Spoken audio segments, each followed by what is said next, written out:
இன்றைக்கு இந்த மாநாட்டு பந்தலை வானமே வாழ்த்து கொண்டிருக்கிறது. சூரியன் எங்குமே இல்ல, சூரியன் மறைந்து போனது. மோடி அவர்கள் சென்னைக்கு வருகிறார்கள், சூரியன் மறைந்து போனது.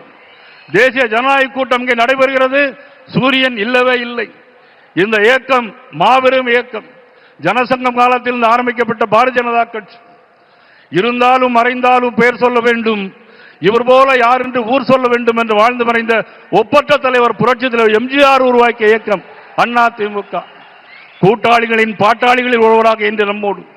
பகை இருந்தாலும் நாங்கள் பகையல்ல பங்காளிகள் என்று சொல்லுகின்ற அண்ணன் டிடிவி தினகரன் உள்ளிட்ட அனைவரையும் வருக வருக வருக என வரவேற்று அனைவரும் ஒன்றுபடுவோம், கூடுவோம், வெல்வோம்.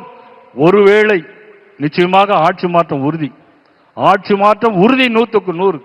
அதற்கான வேலைகளை பாரத பிரதமர் நரேந்திர மோடி அவர்களும் அண்ணன் எடப்பாடி அவர்களும் செய்து கொண்டிருக்கிறார்கள், செய்து கொண்டே இருக்கிறார்கள்.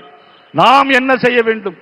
இன்றிலிருந்து இந்த சமயத்திலிருந்து அனைவரும் ஒன்றுபட்டு உழைத்து நாம் வெற்றி காண வேண்டும், தேசிய ஜனநாயக ஆட்சி மலர வேண்டும் என்பதை நேரத்தில் தெரிவித்துக் கொண்டு, திருப்பரங்குன்றத்தில் தீபம் ஏற்ற முடியவில்லை, சனாதன தர்மத்தை அழிப்போம் என்று சொல்கிறார்கள். இவர்களுக்கெல்லாம் முடிவு கட்டுகின்ற நாளாக, மதிப்புக்குரிய ஸ்டாலின் அவர்களுடைய ஆட்சிக்கு முடிவு கட்டுகின்ற நாளாக, உதயநிதி ஸ்டாலின் அவர்களை முதலமைச்சராக்க வேண்டும் என்பதால் நோக்கம். மக்களுக்கு மீது எந்த அக்கறையும் இல்லை. மக்கள் மீது அக்கறை கொண்ட தலைவர் நரேந்திர மோடி அவர்கள் 11 மருத்துவக் கல்லூரிகள் தமிழகத்திற்கு தந்திருக்கிறார்கள், 11 வந்தே பாரத் ரயில்கள் தமிழகத்திற்கு தந்திருக்கிறார்கள்.